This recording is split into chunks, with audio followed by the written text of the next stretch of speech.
This is episode number 10 with David Nolan. Welcome to the Grow Podcast with myself, David O'Connor, where my goal is to interview world-class guests so you can constantly progress as a person in terms of your training, your mindset and nutrition. So without further ado, let's dive in.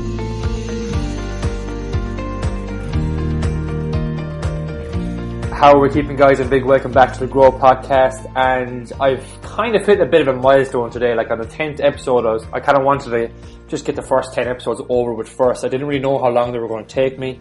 I know at the start, if you listen to episode 1, I said I was going to try and get about monthly, and the main reason why I said that was because I know how, we'll say, time consuming my weeks can be, and just the edits alone and trying to book in guests amongst everything else, it wouldn't be realistic for me to get them out weekly or even fortnightly. So I think I've kind of stuck roughly to the monthly goal of them.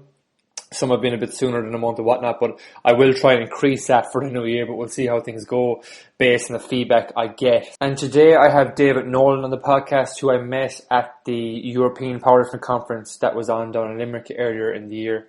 And straight away I knew that he was going to be on the podcast just because you can relate to people that are kind of on the same level in terms of how passionate they are when it comes to, we'll say, getting educational content out there. So look, today David's going to talk briefly about his background and who he is and where he's come from, we'll say. And we're going to dive into the topic of supplements. And just supplements in general as a whole for health, in terms of fat loss, in terms of performance, and what you kind of really should only be focusing on, if any at all, to be brutally honest about it. So there's going to be nothing airy-fairy in this. There's going to be nothing in this that's not backed in experience and, we'll say, proven science, if you like. And David dives nice and deep into some supplements, so you're not just kind of getting the generic, here, do this picture. You're figuring out why we might need them and why you might have to take them, just so you can, we'll say, get the max benefits from your health, we'll say, fat loss training, whatever it is. So without further ado, I'm going to stop talking here and invite Dave on the podcast. Okay, so Dave, welcome to the podcast. Dave, thank you for having me on the podcast, buddy. My pleasure, my man, my pleasure. And Dave, I'd like to dive in straight with a mini challenge for you, and it kind of gets you thinking on a different level as well, just in terms of what you do. So in 10 seconds or less, Dave, what would you say that you actually do? I educate, I coach, and just try to raise the standard of the industry by bringing my research and scientific background, I suppose, into the industry and try to cut through the bullshit. Nice. And then Dave, just kind of building off that then as well, just to not get too deep into it, but just to create a bit of context around for the listeners about who David is and kind of you're the owner of Human Performance Advancement and kind of what that's about. And yeah, look at how have you got to where you are now, we'll say. Okay, well, in terms of educational background, first class honours degree, sport and exercise sciences out of the University of Limerick. Currently working then, leading up a research project in the Institute of Food and Health in University College Dublin at the moment. I'll be there for about the next year, probably run that project while I get kind of things in order to pursue. Eventually PhD, become Dr. Dave is the ultimate aim. And then also I founded and run Human Performance Advancement. We'll be rebranding to Synapse Performance in the coming weeks, but basically that company, it started out just as an educational platform. It was never a company, but kind of quickly grew into a kind of multifaceted company. So we do three main things. So the education's our big thing. So through my own podcast and through our social media outlets, we try to educate as much as we can across health, nutrition, human performance areas. Then we offer kind of a premium online coaching service. Our coaches would be involved then with teams and different things like that. We do some one-to-one stuff, but predominantly we would do online coaching in powerlifting, physique, people with physique goals, and then field-based sports are three kind of bread and butter areas. And then finally we would do seminars and workshops where we work mainly with schools, workplaces, with corporate wellness, and then in sports clubs giving talks around training and nutrition, and that's generally what we do. Cool. And Dave, just to backtrack a bit, what did you say you're rebranding to? I missed that. Synapse Performance. Synapse. Okay, cool. Any main reason behind the name change or? Well, simply Human Performance Advancement is quite a mouthful. So, and just too many instances of people will come to me after a month and would said, "Oh, I was told about your company and your services, but when I went to look you up, I couldn't remember the name." So, just not good for business. If the name is not memorable, it's just not good for business and for being found, really. So that is the main reason. Okay, cool. And as well, on top of that then, so would you say then that you mainly coach athletes? Would I be right in saying that? Yeah, we do. Like, we have worked with people generally just looking to improve their health a little bit, that kind of stuff, but predominantly we kind of go with more people looking to enhance their athletic performance would be our main demographic. Yeah, cool. And that's the main reason why I wanted to get you on, to dive into everything around supplements mainly today as well. And just even from looking at your own training too, like, I'm kind of confused actually. You're a powerlifter, but you want to be a GA player. Yeah. Is that it? I suppose a former GA player. I would have been club GA and then Clare underage set up, and I've always been involved in the GA with S&C quite a bit in the GA and that kind of thing, so I do have big interest in the GA, but predominantly just powerlifting now at the moment would be my main focus. And just for anybody that doesn't know why I brought that up, it's just because Dave likes to wear GA shorts when he's squatting in his videos on Instagram. So. Yeah. Oh, yeah. I believe this side of the Shannon anyway, I'd say you'll probably find your side, but I'd say the only pair of O'Neill shorts to go below parallel in the squat this side of the Shannon. That is my claim to fame. You wouldn't be too far gone this side out either, like. Okay, so Dave, look at supplements. I don't want people to kind of get lost from the word go on this into thinking you have to do X, Y, or Z. So I suppose just to kind of set the scene a bit, like, what is your view in general on supplements as a whole, in the whole context of everything, training, nutrition? Like, what was your view on supplements in general?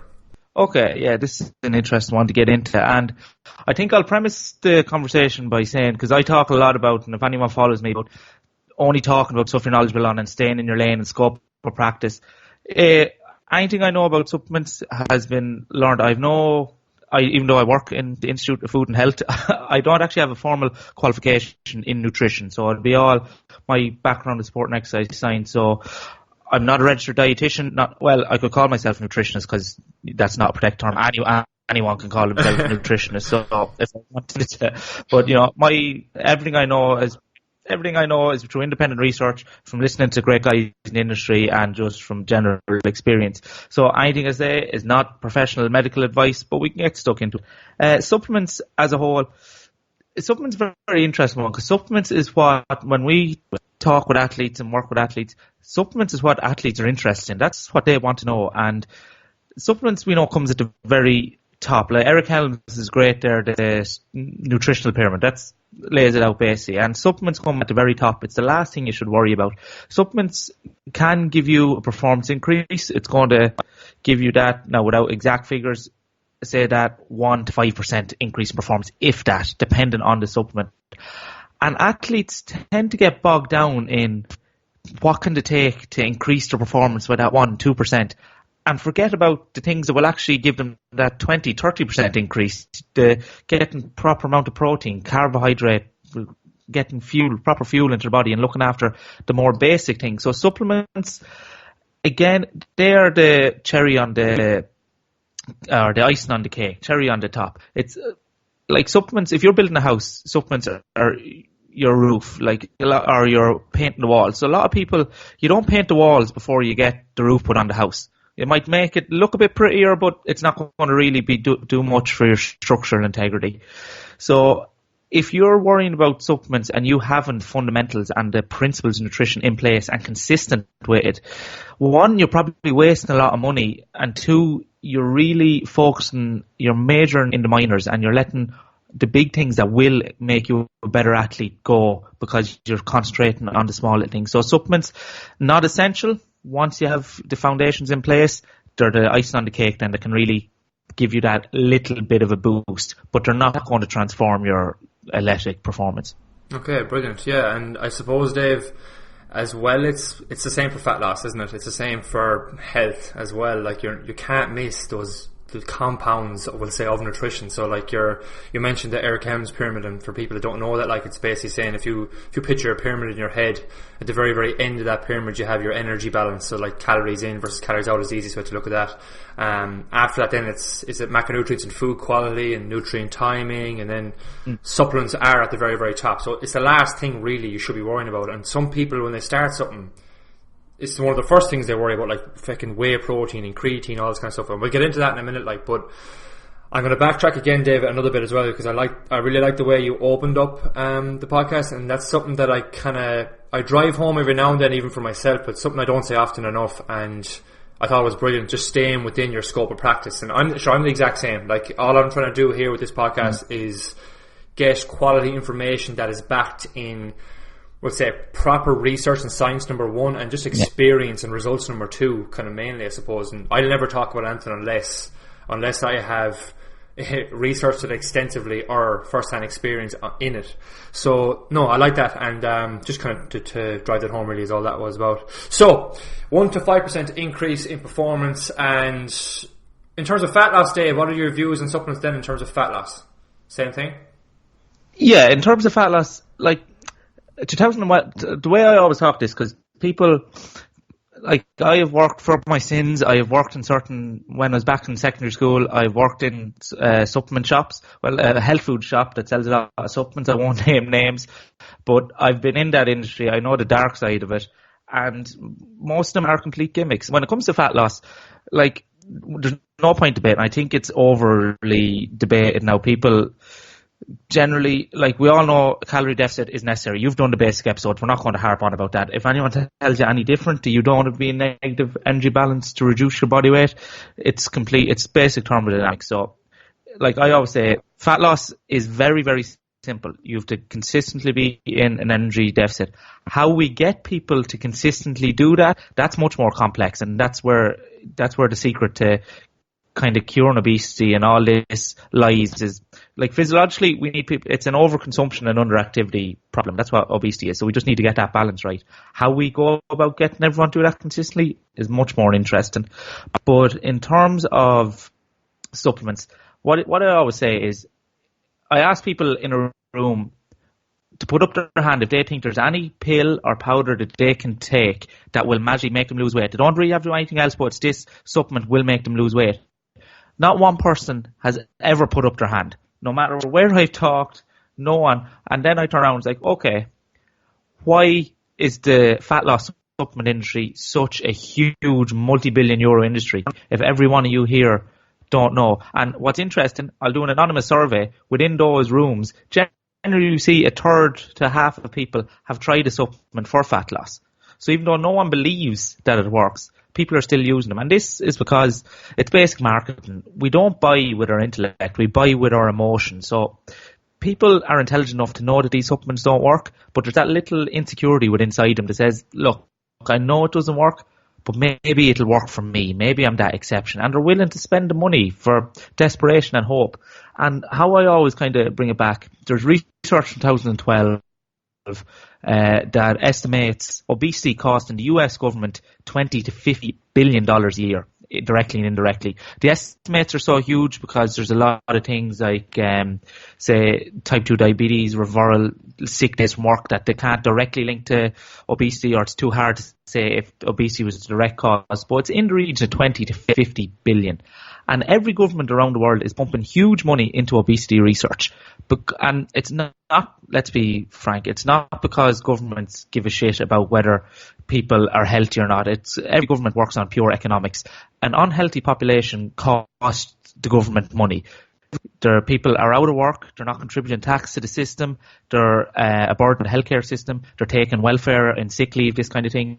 So if you have a healthy population, you also have a profitable population because they're contributing GDP, that kind of stuff. So what I always say, if there was ever a single supplement that was proven to significantly reduce body fat and help you lose weight significantly on the long term, you wouldn't have to buy it. These governments would be buying it up, mass producing it and handing it out for free. You'd never even have to buy it. It'd be on prescription for free. So that is my kind of view. There's not one single supplement that will help you or will make you lose weight.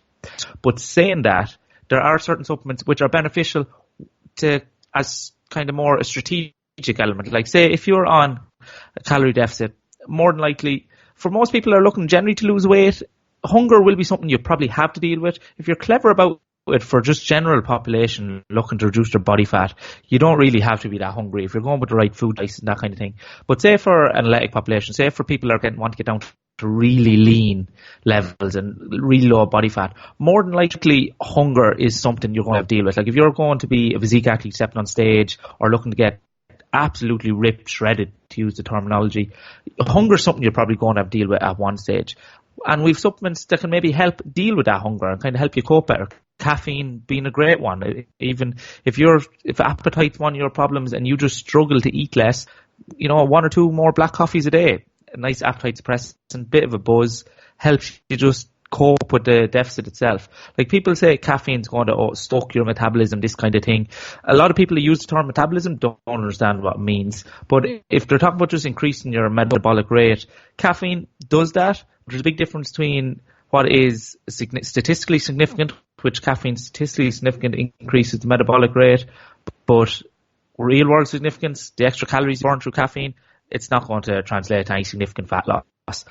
But where caffeine works is it increases your quality of exercise a lot of the time, your motivation to do a bit more, and gets you up moving about and less likely just to sit around and be lethargic, and is the appetite suppressant, so it helps people that are looking to eat less.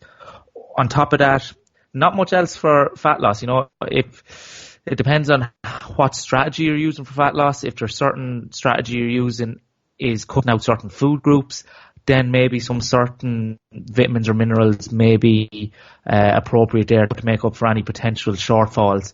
And then stuff like fiber supplements in certain cases if hunger is a big issue there, and depending, say, for weight cutting, for competitions, that kind of stuff in powerlifting, electrolytes, that kind of stuff for the weight, for the refuel after weigh-in. But then that's a different category again. So in terms of fat loss, no magic tools, but a few things that can probably make the process a bit easier. Yeah, and I suppose with caffeine as well, obviously if you abuse caffeine, and like, to be honest, like we see a lot of people that we might talk about caffeine a bit and educate them around it, just basic, like, but it turns out they're already drinking between 3 to fucking 5 or 6 cups a day anyway, like, so that's a different strategy then that you might look at reducing that first and whatnot. But that's just to kind of highlight that like fact, because I do try myself to keep below like 2, we'll say, regular cups of coffee a day is my kind of way of tracking it. And then if I do have a day where I'm tired or a hurling game coming up, I will have that extra cup or 2 so I can actually get the benefits from it. And as you said, just to get a bit more focused, a bit more driven, and sure, you know yourself when you have that bit of a buzz off caffeine, it's nice. So yeah, and a lot of it's in people's heads as well. A lot of caffeine has a great placebo effect. A lot of people buzzing within 2 minutes of having a coffee. Yeah, even though it's supposed to be like 45 to an hour to kick in, or roughly around that range. Yeah, it's range to reach maximum saturation in the blood. The research, it ranges between, it's individual, but usually 30 to 90 minutes depending on the individual. Yeah, cool. And yeah, so like you're on about saying there is nothing really magical for fat loss, which is great. But then again, what we look at, Dave, is more of after they have, let's say, they're training down. So let's just say the general person to look to lose weight, tone up, drop body fat, whatever it is, right? They're training with, say, 3 strength training sessions a week. They might do a bit of walking, running out of that to get a bit of extra calorie burn and whatnot. And they're in a calorie deficit. They're eating more protein, more veggies, and that kind of stuff. Then from there, I might look into, right, how is our omega-3 balance with, if you're living in Ireland coming into the winter, like things like vitamin D3, like they're 2 kind of staples that we will say recommend nearly throughout the year in Ireland, like depending on obviously time of year and if they go on holidays or not. And then everything else then comes secondary to that. So yeah, would you have a similar viewpoint in that, Dave, or what would you think in terms of health, we'll say, for fat loss, if you like? Yeah, in terms of health for fat loss, like as you said, if they have their training down, their nutrition down, good physical activity down, the only other thing they need then is patience and consistency. That is completely it. Like a lot of people will start to lose a little bit and it'll slow, and then they'll go to supplements. Like, you just need to be patient and consistent. In terms of health, fish oil and D3, yeah. So you have omega-3 or fish oil, it's often called. So fish oil is kind of just blanket term that's put across. You have many different, but the main ones you're looking at there are your omega-3 fatty acids. So you have your EPA and your DHA there. And it's like most supplements. It all depends on your diet. If you're eating oily fish regularly enough, probably don't need it. But again, a lot of people don't. The Western diet generally is high in omega-6, but generally low in omega-3. So that's why we want to keep them in a nice ratio within the body. So that's why a lot of people usually get enough omega-6, but just not enough omega-3. So, and people generally don't eat enough fish. So, and then there's the research is hit and miss in terms of the effective quality of the fish then coming through. Higher quality fish tends to have from less polluted and farm sources is higher omega-3 generally. But yeah, supplement with fish oil is a good idea for most people. Like, again, it's not going to, in terms of your performance, it's not going to make a huge difference in your performance either way. And like vitamin D3 is the same kind of thing. You're not going to see an instant effect. You're not going to take fish oil one day and feel marvellous. Yeah. It's going to exert any effects it has over a longer time course. So in terms of the research around omega-3, there's a lot of anecdotal evidence for omega-3. So if people will say it cures almost everything and it's great for this, that and that. There is a decent amount of research. We know strong research that it causes major decrease in triglycerides in the blood. So that's a good indication of health marker. We see consistent research showing minor reductions in inflammation within the body. So that's why it can help for people with like arthritis and inflammatory kind of disorders, this kind of thing. Inflammation around exercise is another thing. It depends on the time of season and that kind of thing. It's something I delve into the odd time, and it's still a schism in the literature about whether we should promote or suppress inflammation after training.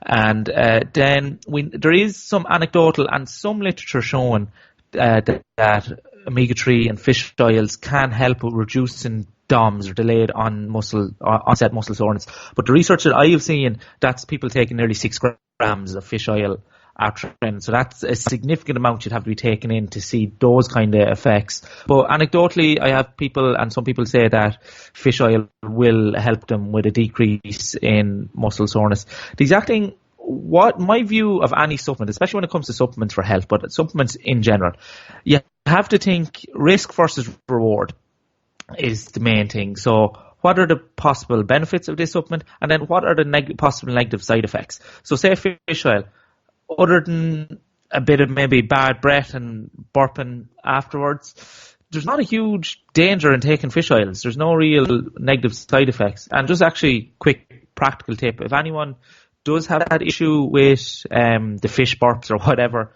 I've heard that, I haven't tried it myself, but freezing the capsules apparently will nullify that response. So if you take them frozen, you don't get that same after taste or indigestion with fish oils. But yeah, any supplement, you gotta say, what are my risks and reward? Grand. Once I have that, is it going to have any negative effect on my health? If the answer is no, well then even if it doesn't have any positive effect, there's no harm in taking it. You're not going to do yourself any damage. And then on top of that, you need to ask yourself, because anyone probably listening to this will be an amateur athlete. There's someone that's working along, has a family, and just looking to bring their performance to the next level. Money is an issue. Like, despite what Instagram will try and tell you, there's not that many people that are sponsored athletes when it comes to their nutrition. We have to pay for these supplements. So you got to know that whatever you're taking is not just being essentially pissed down the toilet or just absolutely a waste of money. So that's why a lot of time if you go for the cheaper stuff, it's cheaper, but you know what I mean? It's like buying air, essentially. It's cheap, but it's not going to do you any benefit. You're just getting rid of it, essentially. It's all around you. So in terms of fish oil, yeah, it can be a great benefit. And you just need to ask yourself, can I afford this? Like, there has to be a hierarchy of, you prioritize the ones you know will give you the most benefit, and then lower down if the money allows. Yeah, they're not going to have any negative side effects, so why not? We'll take them. But yeah, fish oil in health, for most people, it's not going to do anyone any harm. If they have the money, if it's something they want to look after, I would recommend taking a fish oil. The other one, vitamin D was the other one, wasn't it? Yeah. Yeah, so yeah, you have D3. So vitamin D, again, that within our bodies, we have obviously the micronutrients. So you've covered this, so everyone knows what micro and macronutrients are. There's about 24 micronutrients that are critical for human survival. You can't survive without them. So that's why a lot of people follow on that view, it's all calories in. Well, if you're going to just eat all your calories through processed shit food, you're probably going to knock out all the micronutrients you need. There's a bit more to nutrition than that. So these micronutrients very important throughout the body for a load of different body function, for metabolism, enzymatic function, this kind of thing. And vitamin D is right up there. It's one of those essential micronutrients that we need for human survival. And we know that the body produces vitamin D from sun exposure. As you said, living in Ireland, so the body, we get the UV rays, we bring it into the body, produce cholesterol, send that to the liver, break that down into vitamin D, and then that goes around where it needs to go. But the problem is, year-round, obviously, our sun in Ireland fluctuates, and there's only certain places in the world where you have UV rays that are strong enough. So UV rays are indexed due to their strength, and we need index 3 or higher to produce the cholesterol we need from the sun to produce vitamin D. The problem is, I think it's only around the equator pretty much that there's enough index 3 higher or higher UV light a year round to produce vitamin D cholesterol or vitamin D consistently year round. So outside of those pockets, you're probably going to have to supplement or are at risk of being, I won't say deficient, because a lot of people are not actually deficient in vitamin D. They don't have a vitamin D deficiency, but what they have is vitamin D levels which are below optimal.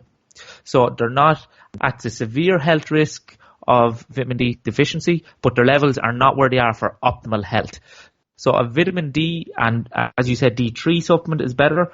You will see vitamin D2 marketed out there. You'll often know it's cheaper, and that's because it's a less active form. We're not able to convert it to the effective form or the active form of vitamin D as much within the body. So a vitamin D3 supplement is what you want. And then the RDI is generally too low for people. The recommended daily intake or allowance, that's at the very lower level. We know that the research now suggests that we need to go a bit higher than that. So for anyone just looking for daily supplementation, 1,000 to 2,000 international units a day or IU, that's pretty much a good level to meet the needs for most of the population. In terms of athletic performance, I think it would be a staple, because vitamin D in general, it's not a dear supplement. I think you can get the spray that's 365 sprays giving you all your vitamin D at 20 euro for a year. So 20 euro for a year is not much when it comes from vitamin D, because we do get it from food sources, from your fish, your meats, eggs, these kind of things. But again, the amount we tend to get through the diet generally isn't high enough. So in terms of athletic performance, you will often hear vitamin D touted as for people saying, oh, you need to, it'll help you with muscle growth. And it's the exact thing that we see throughout the industry. People saying, oh, well, X equals Y and Y equals Z, so X equals Z. So we know vitamin D is associated with healthy testosterone levels.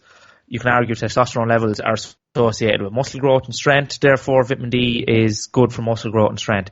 It doesn't work out like that. Any of the research that we see around vitamin D, the people who benefit, and this in general is same with creatine, same with most supplements, the people who benefit most levels of that, if your vitamin D levels are at a healthy level, an optimal level, going beyond that, higher than that, that's not going to have any additional performance benefit. Vitamin D toxicity is something you can overdose on vitamin D, but that's rare enough. But in terms of people that are going to benefit most performance-wise from vitamin D, they're the people that have low levels of vitamin D in the beginning. So it might be worth, for any athlete that's serious about performance, it's worth going having a couple of blood tests, say one a week for 3 weeks, and getting your blood works done, assessed, and seeing where your levels are at. And that's how you can identify if you're deficient or going on the low end of optimal in any of the vitamins or minerals, and just bringing them up then to the level they need to be at. As I said, overdose on vitamin D, it's not going to benefit you. So if your levels are low, bring them up to optimal.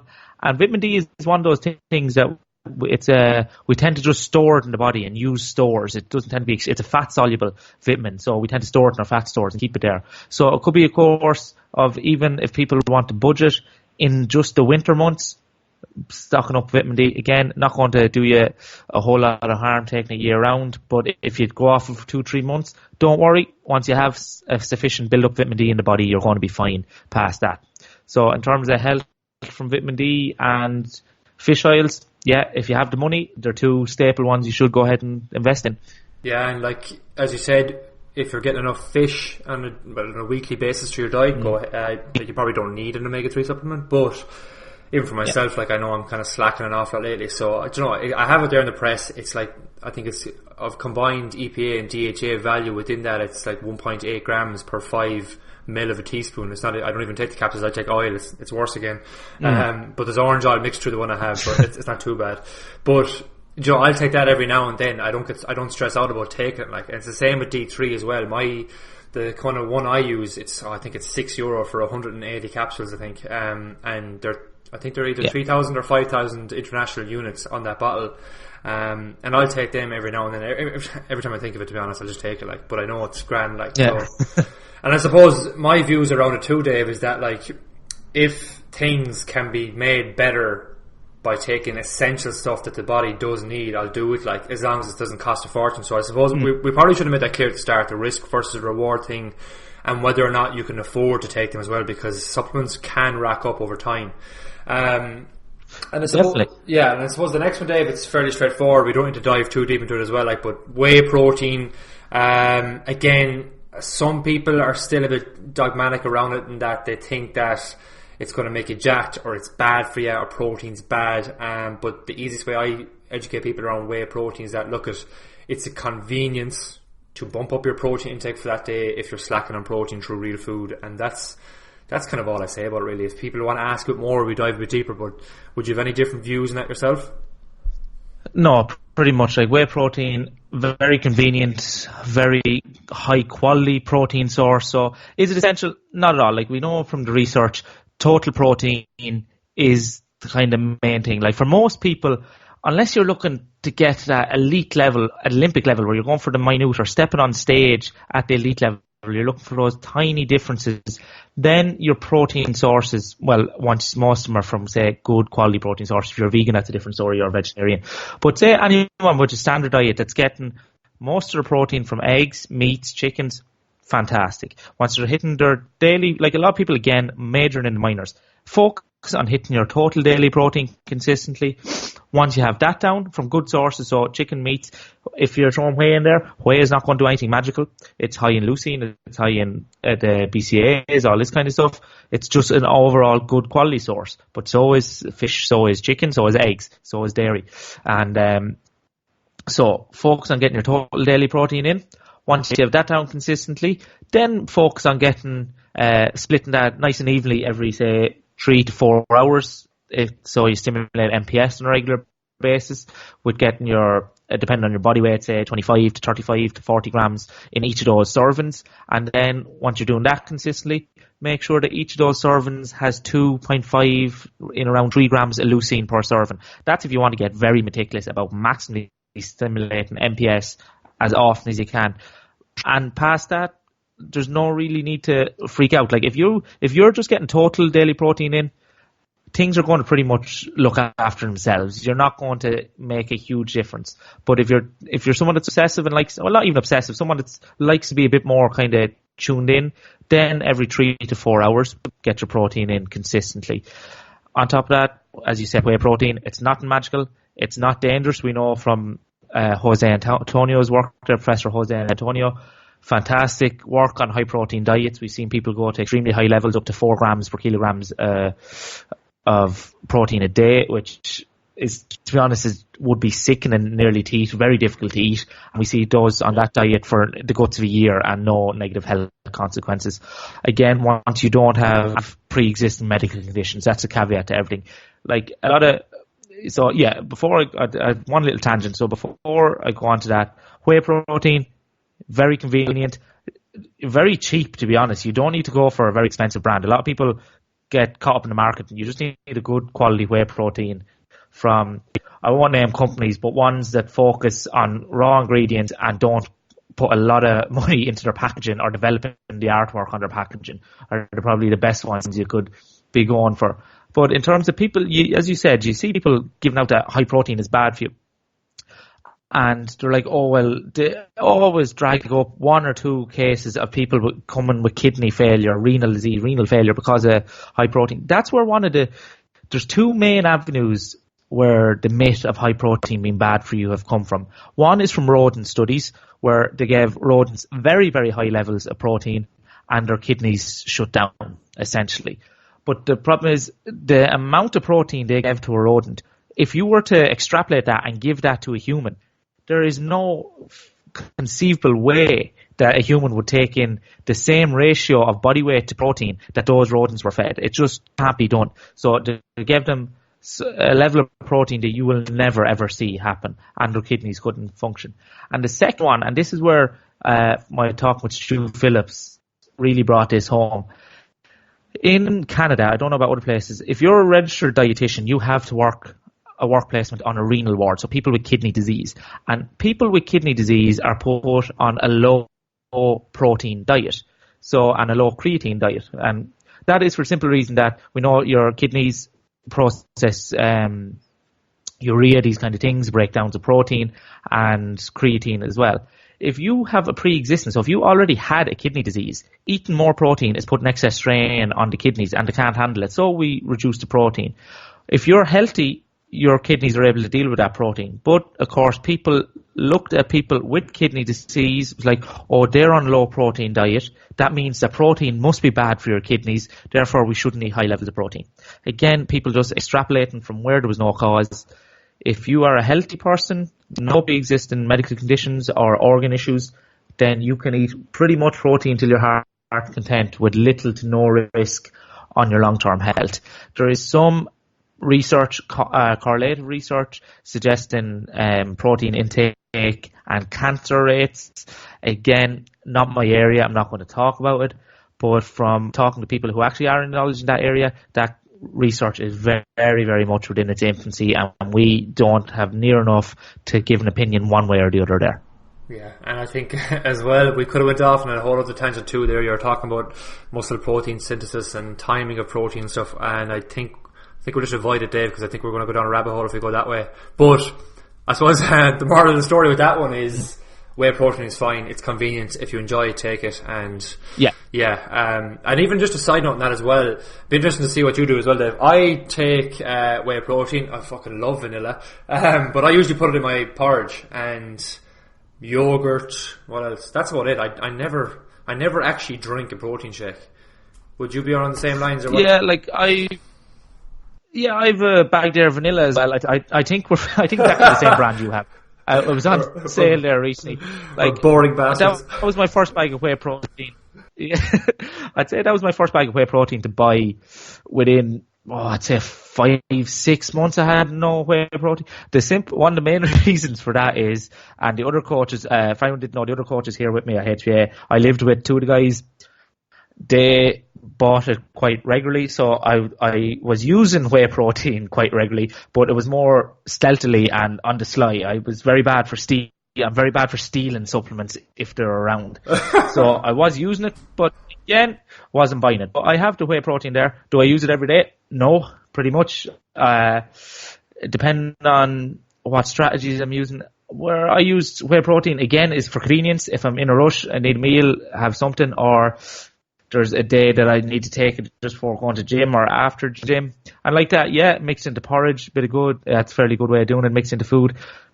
Again, for me, where I've used it lately is I'm doing a lot of self-experimentation lately with more aggressive dieting protocols. And just it's an area that kind of fascinates me as aggressive diet approach and severe calorie restriction. But I've just, for just to see trajectory, how hunger goes, that kind of thing, on very low calorie days where we do, say, a modified protein fast, that kind of thing. And on protein fasting days like that, it's convenient to bump up the calories. A lot of time when you're reducing body weight, you know yourself, your main issue is to reduce the body fat and preserve as much lean tissue as you can. Keeping your protein content high enough is going to do that. So a lot where I use whey protein is at night. If I look at my day's eating and I say, I haven't hit enough protein for today, I'll bump it up by 30-40 grams here. And simple, I'm cutting weight at the moment, so a scoop of that whey protein is 100 calories for 20 grams of protein, which is fantastic. Like, so you can get 40 grams of protein for just 200 calories in the evening time. Yeah, so that's pretty much as I use it, same as you. Convenience food, not every day, not religiously. I'd say twice a week. Okay, cool. Yeah, like it's for myself, it's just convenience and not having the stress of thinking, not even stress, but not overthinking shit. Did I get enough protein today, or roughly thereabouts? I'd never be someone who has to hit my targets to the fucking gram or anything like that, but roughly, am I getting enough in for performance and whatnot, or recovery and blah blah. There's no point in trying to hit everything to the gram, for the simple reason, if we look at the amount of error on packaging, like any label you see, if it says 5 grams of protein, that's allowed 20% error. So it could be 4, could be 6. So if you use something that says it has 100 grams of protein per serving, that could have 80, could have 120. So that's why being anal about hitting exact numbers. If you hit in and around the mark consistently, on average, it's going to work out. And as you said, having it with porridge, something like that, it's a great additive for most people like that. If they're having, say, they like porridge for breakfast, but then they struggle to get the protein content, you could say, oh look, have a couple of eggs along with that. Maybe they don't like eggs. Maybe they prefer just to have a scoop of protein thrown in with the porridge. Maybe that's prefer that. So if they do, go ahead. And again, protein, very satiating. A lot of people, I've used it with certain people. It depends on the individual. Certain people that they just say they have a huge appetite. So I've used a strategy before, and some people find it very easy, and it works wonders. Again, highly individual. The scoop, 100 calories worth of that whey. That's 20 grams of protein. Drinking that 15 minutes before their dinner. And then, they go have the dinner. They don't feel as hungry, that kind of thing. A lot of times it can be either just before or along with a meal, and can really bulk people up and make them feel quite full for a very low amount of calories. Yeah, because just Dave, like when people hear, oh, are you taking away a protein, or we want you to try and bump up your protein, take a bit here, have you tried this, or we might try this, they automatically think that they have to buy a shaker and put it in a shaker and drink it down, not realising that it can be an additive to different foods and stuff. And another side note as well is that, just you mentioned there about tracking and being anal about tracking. I suppose when people actually, let's just say, like what we do here is like we go through foundation stuff, so very, very basic stuff. It's kind of like the precision nutrition system, where we've tweaked it a small bit to suit ourselves and kind of Irish people's lives in general. But like once they have a basics down of just making sure there's a bit of veggies in maybe your lunch and dinner meals, making sure there's more protein in each meal. After that, then like a couple of months down the line, we might look into calorie tracking if there's a needs be basis for it. But we find that once people start it, like they all of a sudden they get like crazy rigid on themselves for a few weeks, not realising that they've never tracked in their lives, but now because they've given targets or numbers and calories and that kind of stuff, they nearly get too stressed out about it. So it's good that you brought that up, like, and everything is a range, and as long as you're within that ballpark range, you should be fine. Like, because just remember, you're not a fucking robot or someone who's going to step on stage tomorrow if you're somebody who has 3 kids and runs your own business, like, so just it's something to remember too. Okay, Dave, we're gonna go a bit deeper now down the line. I think like omegas, vitamin D and whey protein are probably, if I'm honest, 3 supplements that a lot of our members would take, right? Anything then beyond that then is on a needs-be basis. Like if a few of the hurlers will say creatine probably is in there for definite. We might look at zinc and magnesium if they sweat a lot. And stuff that I was even chatting to you about last week was beta-alanine and citrulline mallate. So we might talk a bit more about kind of more advanced stuff there. So I suppose first, before we get into those, BCAAs, I still get this question today, even though I've done blogs and a lot of posts on it before. And I'll actually link up the blog at the end of this as well if anybody hasn't read that one. And I think Daniel Lennon has a great podcast, I'll link that up too. But BCAAs, Dave, what's your view on BCAAs? For 99.9% of people, probably a waste of money. Complete waste of money, to be honest. Like a lot of people, there seems to be this kind of confusion that BCAAs and protein are 2 different things. Did you say 49.9% or 99? Oh, 99. Oh, I was like, what's the other one? Go on, sorry. Yeah, like there's this confusion out there that BCAAs and proteins are 2 different things. Like we know whey protein has a high BCAA content itself. So your BCAA is branched chain amino acids, leucine, isoleucine, and valine. They are probably the most abundant amino acids, along with glutamine, say, and muscle tissue, this kind of stuff. They, all the research, very consistent. If you are taking in your total daily protein content through good quality protein sources, BCAAs offer little to zero benefit to you whatsoever. They're extremely overpriced in most cases.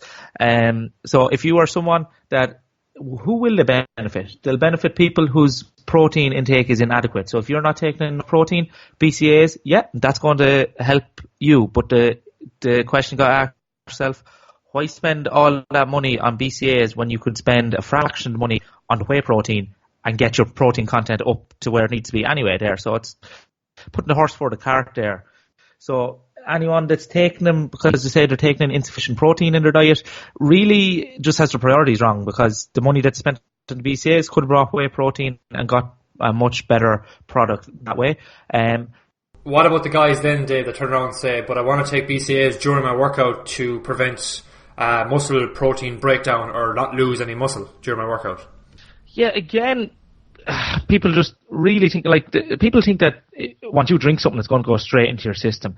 If you maybe are, if you are an elite level bodybuilder and the depths of prep going on stage, and you have a company that's giving it to you for free, then yeah, fire ahead. It's not going to do you any harm. It's not going to have a negative effect. Is it going to benefit you? No, pretty much. Now, we don't know within training, we're going to see disruptions and most protein synthesis, but any of that, again, you're trying to fight against a process which you actually need. You need to cause a disruption homeostasis to force adaptation. After training, we will see a massive spike in MPS in response to training when we give a decent protein carbohydrate feeding after training. That's the way it naturally goes. If you try to fight against that, you can waste your money fruitlessly on BCAAs. You're not going to make a difference. They taste good. Some of them taste good if you get a decent flavoured one. The unflavoured ones, which I've had before, are absolutely disgusting. Yeah. But again, waste your money. If you think taking that during your training is going to somehow stop your muscle from breaking down. Firstly, why do you want to stop your muscle breaking down? If you're going in there to place stress on the muscle, that's the idea of training, is to place a stress on the system.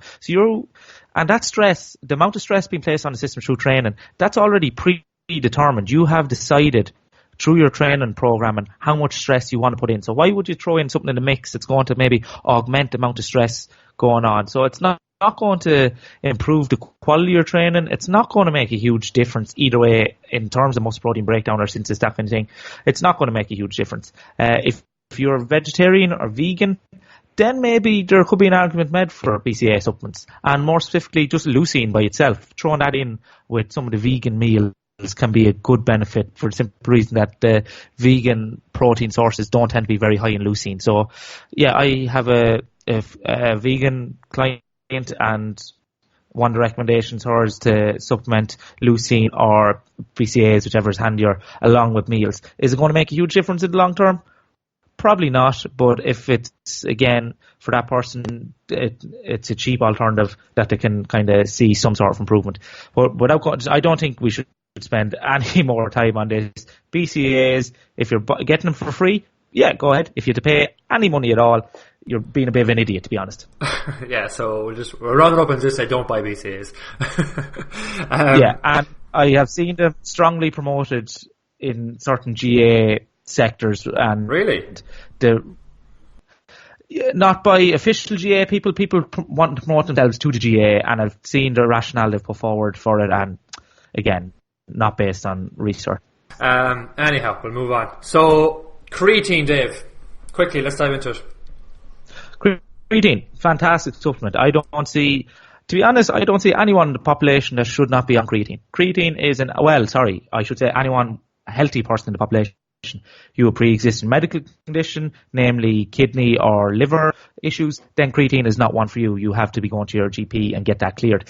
But for the majority of the population, athletic, non-athletic, I think everyone should pretty much be on creatine. It's a fantastic supplement.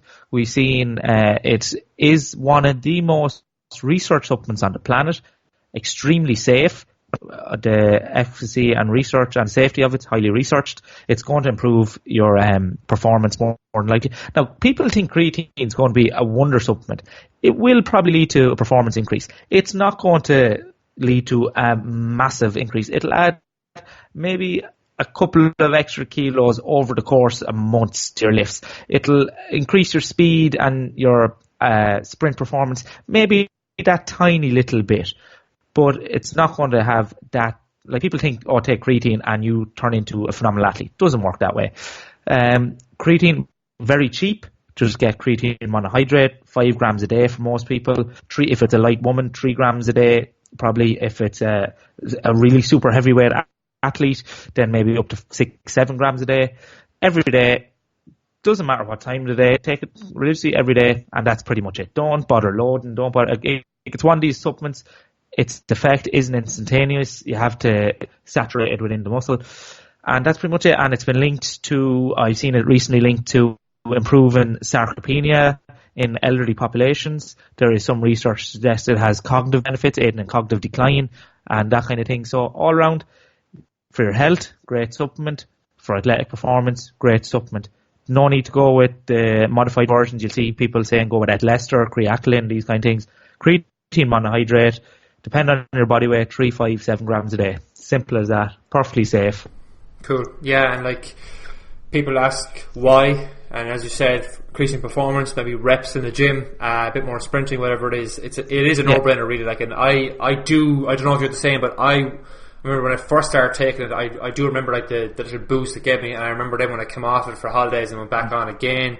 I think I did anyway. So if I can kind of, even if it was fucking fooling myself into thinking I was doing something, I'd still take it because it's so cheap. Exactly. As you said, creatine monohydrate. Exactly. That's that done.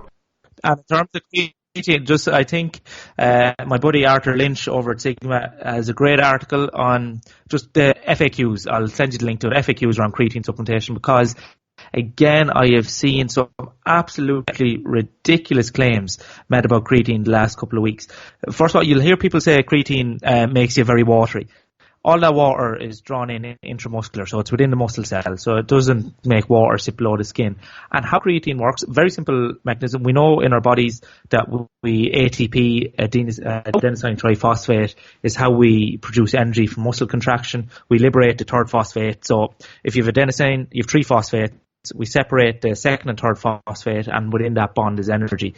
So we normally reproduce ATP going through the full going through glycolysis, Krebs cycle, electron transport chain, a long system. A much more efficient system to do is you have phosphocreatine floating around the muscle. So a creatine attached to a phosphate. If we just grab that phosphate, stick it back onto the ADP, so adenosine diphosphate. So if you had an adenosine and 3 phosphates, you liberated the third, took the energy, you've only 2 phosphates left. Well, let's steal that phosphate off the creatine, attach it onto the 2 phosphates, and we've the ATP back again that we can use for energy. That is how it works. Higher levels of creatine, you can do that process quicker. So that's what allows you to get a bit more volume, a bit longer, and recover a bit quicker between sprints, this kind of stuff.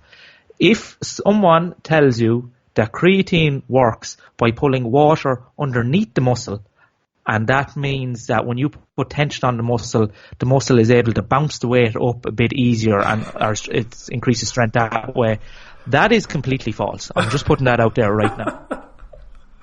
Is that a joke? I'll send you some stuff when we get off air. I'll link up, you said Arthur's blog, was it? Yeah, Arthur's a fantastic article there on the Sigma website. I'll send you the link to that. Cool. I'll link it up in the show notes as well for this. And yeah, Dave, what's your views on zinc and magnesium supplementation? Yeah, zinc and magnesium, again, essential micronutrients. Zinc is an interesting one for athletes because, again, we find it in meat, eggs, and some lagoon products then as well as your main kind of. I think actually oysters are, but I don't think many people listening can be eating oysters. They're a great source of zinc, but again, I don't think many people will be eating zinc. And we know zinc, and then that's why oysters are aphrodisiacs, testosterone boosters. But again, like vitamin D, it's only going to raise testosterone levels in people that are already deficient in zinc. So if people are telling you, oh, take zinc, it'll make your testosterone go up, make you big. Well, maybe if you're already very deficient in zinc. Zinc, but that's just a very narrow view. A very versatile vitamin, very important. A lot of enzymatic reactions, a lot of hormones, plays integral functions in the immune system. And the main reason why athletes probably should consider zinc is we lose a lot of it through sweating. That's our main, we excrete a lot of it through sweating. So again, it's another cheap supplement. I think 5 to 10 milligrams daily is the zinc. Go with the zinc citrate. It's probably the best form you can get in terms of resorption, that kind of thing. That daily, again, that's pretty much it. Zinc is a good one. And a lot of these vitamins, you're better off nearly taking them individually rather than in a multivitamin, because a lot of people take multivitamins, and a lot of these vitamins compete with each other, because zinc is the one that highlights it to me, because you have zinc, and along with zinc you have calcium, magnesium and iron, and all four of them vitamins, they use the same transporter within the body, and that transporter has an upper limit of what it can take. With that transporter, it's in around 800 milligrams, say, is the upper limit. So if you take, say, a multivitamin that has 300 mg calcium, 400 mg is magnesium. Now, it won't have these levels, but, well, it could have 400 mg of magnesium. But say you have something that takes, when you combine zinc, calcium, magnesium, iron, 1200 milligrams. Well, the transporter can only take 800, so that's when absorption is going to be hindered. So, yeah, you're taking all these into the body, but you're not absorbing them. And that's a lot of things within multivitamins compete for absorption. So, taking the ones that you probably are deficient in or not optimal in individually at different times with non-competing micronutrients is probably the best way to go about. Again, that's majoring in the minors. If you're taking them in anyway, your body's probably going to sort it out. In terms of magnesium, magnesium, I think we all know where we get magnesium there, your nut seeds, your green leaf, that kind of thing. It's a micronutrient, very abundant in muscle tissue. It plays an integral role in muscle contraction, so you have a lot of magnesium just floating around the muscle there. Deficiencies, I only know this because I was supposed to be lining up a PhD in DCU, and magnesium was a big role research into magnesium. But the main deficiency, we see the problems with deficiency is around cardiovascular health. So deficiency magnesium linked to increases in blood pressure, also reduced glucose tolerance, that kind of stuff. And severe deficiencies, we also see neural excitation. So that's why you see the likes of restless legs, these kind of things that can be caused by deficiencies in magnesium. Again, 200 to 400 milligrams a day, probably a good dose. Magnesium citrate. You have the other forms, oxide and chloride, which again are poor absorbed, and that's why people taking those poor absorbed ones can often have diarrhea, stomach cramps, these kind of things, just because we don't absorb it well, and then you have a lot of magnesium floating around in the gastrointestinal area, which causes discomfort. For athletic performance, magnesium in general, again, it's another one that's lost a bit through sweat. It's a mineral, but also an electrolyte. And we see that supplementation, if people are low on magnesium, if they're supplemented correctly, it's very good for increasing aerobic exercise performance. And the research suggests that's mainly through muscle oxygenation. So for anyone in those kind of more endurance or field-based sports, magnesium's not a bad one to go with, and especially if you're sweating a lot, you're losing it. And magnesium is one of the electrolytes for anyone that's involved in weight cutting and dehydration. That's a great one for getting the hydration status back up and aid in muscle contraction, muscle function. Yeah, basically I take it when we're hurling in season, and just because I'm sweating a lot, really, to be honest. And I looked into some research around the sleep side of it too, Dave. Have you looked into much of that, or is there anything really to really back it up? There's some research there with it. See, a lot of these people just tend to see these minerals in isolation, or they have one function, that's it. Any of these are involved in so many processes in the body. I'll be first to admit I'm not hugely adept with all the magnesium research in relation to sleep. That wasn't my focus in my late review. But yeah, I've heard it's anecdotally it is linked to improving sleep quality, especially some of the magnesium robes, these kind of things. Yeah. And it is an essential mineral within the sleep process then as well. The exact mechanisms I would be ignorant to, but from what I've heard, there is research there to back up its efficacy in aiding in good quality sleep. So again, if your diet is shitty and you're sweating a lot, maybe it's okay to supplement with zinc magnesium. Yeah. Cool. And Dave, I think we've already touched on an awful lot there. Like, we've gone into depth on a lot of things that I didn't think we would get into depth in some things, but we did, so it was great. But I don't want to go waffling on any longer. There is 2 more supplements I want, but I have an idea for podcast number 2, because we've already kind of discussed we're going to talk about warm-ups for gym performance and field performance as well. And I think these 2 other supplements, which I only started taking last week, I'm going to see how I get on to now for the next 6 to 9 weeks left of the championship, provided we win. I'll see how I get on with them.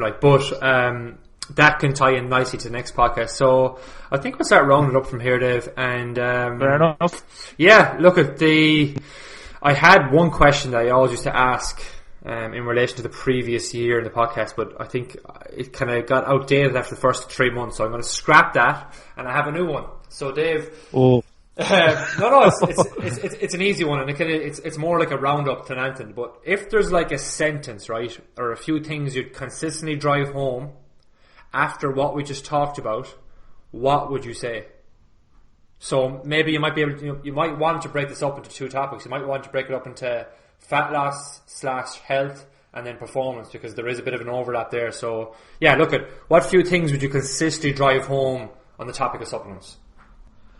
And it's the topic of supplements, it's the topic of athletic performance as a whole, and that is principles and consistency. It is as simple as that. No matter what you're doing, you have to apply the principles. If it's muscle growth, progressive overload, strength, you have to, any principles. If it's fat loss, it's your calorie deficit. Once you have the principles in place, good evidence-based principles that you can practically apply, it's about just being consistent then. And I often preach, and anyone that follows me will know that I preach the long-term plan and the long-term development. Like powerlifting, what I'm involved in now is an interesting sport, and it's one that gives you appreciation for it. Like I train now very hard with the view of being competitive in 4 to 5 years' time. That's the thing with powerlifting. You train very hard with the idea of being competitive, as in fighting for actually competing to win a competition in 4 to 5 years down the line. So that's where you have to look at the long-term plan. So that's a lot of people will push, they're in a session, they're fatigued, they can feel their form going, but their plan says they have to hit 10 reps on this set. Their form starts going in set 5 or rep number 5 of squats, but look, they have to hit 10, so they push on with shitty form from through 6, 7, 8 reps, and then they blow out their back or they tear something on rep 9 or 10. Where if they rack the bar at 5, like, look, it's not there today, I'll go home, rest, come back in, do it tomorrow. If you do that consistently, like, you can push hard for one session. It's not going to make or break an athlete. If you miss a session or push extra hard for one session, that's not going to make an athlete. That's not going to be the difference between winning and losing. Being consistent over days, weeks, months, years, that's where you have to be. So that, like I say, success in anything is very simple. You need to put the principles in place, and then you just need to be ridiculously consistent, obsessively consistent at doing the basic things right again and again, day in, day out. Like, in terms of powerlifting is a simple sport where I say if you want to be a good powerlifter, you have to do, once your training, decent training and nutrition's in place, once those guidelines are in place, the success to be a successful powerlifter, all you have to add in there is consistency, time, and stay injury free. That's pretty much, and that's in most sports. If you're training hard, training consistently, do your best to stay injury free, and do that over months, years, you will reap the benefits for that in the long term. So yeah, if there was anything I want to say, no matter what you do, put the simple principles in place and just do them consistently. Excellent. I like the way there's not even one mention of the word supplements in that final sentence as well. So nice one, Dave. And I look at it. No, but it built like all. If anybody has listened to the podcast today as well, like everything that you've heard from everyone that's been on, like it's driving home. Probably creating context behind what you're talking about, number one, and driving home the principles, number two, in that. And this is the same here. Like, supplements are only literally a fucking icing on the cake, as Dave said at the start. So just take that into context and realise what you're doing. And like we do have some people that are just after looking to get a bit fitter, lose a bit of weight, and feel better with themselves. But then they get lost in all this other stuff because they're reading it from, you know, this person they follow on Instagram, and they're spouting every supplement under the sun because they might be paid to do it, or else they just haven't a clue what they're on about. Like, so again, just take things into context and realise the principles, and you should be fine. Well, that's it. People need to just understand the principles and the context. Like, we're exercise geeks. Like, in terms of, I'm a research nerd at the back of it all. Like, I lift moderately heavy things, but at the back of it, I like getting researchers on and talking about how can we look at this transporter to maximise this kind of thing. Does that help someone lose a bit of weight? No, not in the slightest. You have people and a lot of people in the industry are obsessing over, you know, this, looking at these transporters and writing big posts about this, that and the other. And we're not seeing we're not seeing the big picture. Principles are the big picture. Like, your client doesn't need to know how creatine works. They don't need to know what's going on in the ATP, what's going on in the Krebs cycle. They don't need to know that. They need to know the principles. Listen, if you have less calories coming in, this is a strategy that you can do that, follow that. That's all they need to know. So a lot of people will go on, and on social media it's a big problem. They have to show off how smart they are. That's what a lot of people do. And again, I think that comes down to insecurity. Like, I can tell people advanced biochemistry. Well, I can't. I'm not an advanced biochemist. But, you know, I can go on and pretend that I know advanced biochemistry, and I can copy down a paragraph from a textbook and put it into an Instagram post. And yeah, people might be impressed and say, oh, geez, he must know what he's talking about. But it doesn't help someone at the end of the day. If you're in this industry and you want to help people, you need to give stuff within context that people can immediately apply to their own lives and their own training to improve performance. Excellent. So, Davey, where can we find out more? Head over, follow me on Instagram at HP Advancement there, website www.hpascience.com, and then HPA Human Performance Advancement on Facebook, and then on Snapchat HP Advancement as well. I link this all up anyway in the show notes, Dave, so nothing to worry about with that if anybody wants to follow Dave and whatnot. And yeah, I suppose just to give people a bit of context too, look at if you do like geeking out a bit more of the stuff, you see my main goal is to break down, we'll say, more complex stuff and into very, very easy takeaways. And even though Dave probably went into more stuff than you need to know on this, it's great for you to understand that, because if you hear someone else say something now about a supplement, you'll know, because at least you have a basic understanding, you know. So if you are looking for a bit deeper into the knowledge behind things, give Dave a follow, because it's my team behind that. And I think Dave, without you knowing it as well, you're doing a lot for the GAA kind of sports side of things without realising it. And if you can kind of get more GAA guys to start following, that'd be great, because then they might start believing stuff that's well, that's real. What I would love, because we do. I've a huge interest in S&C in the GA, and I'm talking about certain positions now about taking more S&C roles within GA, and we talk in GA clubs, because it's at a club level. I think there's just much bullshit and misinformation given out to GA players, which, you know yourself, GA club players, a lot of them are working fucking hard. Like, they're working very hard, and then they're being hoodwinked and wasting their money on BCAAs and these things to make them faster sprinters and get their glutes firing and all this crap. And it's just not being put in context for them. Yeah. That they just don't understand what's actually going to. People are overcomplicating stuff, where the GA guys, a few simple little tweaks could make huge difference to their performance and won't cost them an arm and a leg. Exactly. And I should say, actually, I host my own podcast. I never said about the podcast. Sure, look, if you're interested in more research focused, a bit more kind of in depth, head over, follow the HBA podcast as well. Excellent, I like that up too. Dave, before we start talking any longer, I'm going to cut it at that. We'll be back to have you on though, probably sooner rather than later, for number 2, and we will be looking at some warm-up stuff for gym and field-based stuff. So looking forward to that one, Dave, and thanks very much for coming on. Thank you very much, Dave. It was an absolute pleasure. Chat to you soon, buddy. And I'm just after actually realising there as well that we never actually got into the whole topic of multivitamins, because that was the question I got for this one as well. And I suppose the way I view a multivitamin is pretty straightforward. Let's just say somebody's going through a fat loss phase and they're low on food intake in general. They might be low on micronutrients. Like, having a multivitamin in there is going to do you no harm, and even just to give you peace of mind that you may be covering your micronutrient needs. The other side of it then is, like, if somebody doesn't eat a lot of veg or doesn't eat a lot of healthy foods, look, at taking a multivitamin on top of a crappy diet is not really going to fix things. It's like eating fucking pizzas all day long and then fooling yourself thinking, I'll take a multivitamin, it'll be fine. So again, look, at multivitamins are nice and cheap. You don't really have to go spending a heap of money on an expensive one, and they do no harm. And look, at if there's any benefit out of them at all, at least it might give you peace of mind that you're kind of covering some basic areas that you might need to brush up on. And in terms of that, the show notes for this episode, guys, will be over on docfitnessonline/episode 10, and I'll link up all the stuff that myself and Dave are chatting about there as well, the blogs and that kind of crack. And other than that, I said I wanted to wait until I hit a kind of milestone episode, which is my 10th one, to dive into around asking for an actual review.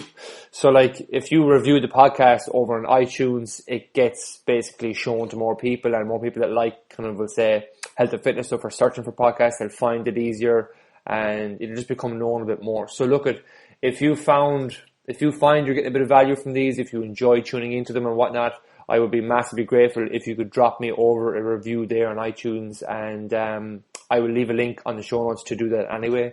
And as well, if you want to keep into the loop with what all the other content that I put out weekly for our gym here in Kilcolgan and Galway, and for my kind of online content stuff, you'll see there's a link to sign up to the weekly email list there at the bottom of the show notes page as well. So look, at other than that, thanks for tuning in again, and we will chat to you soon. Hopefully get a bit back sooner rather than later. And yeah, that's that. Bye bye.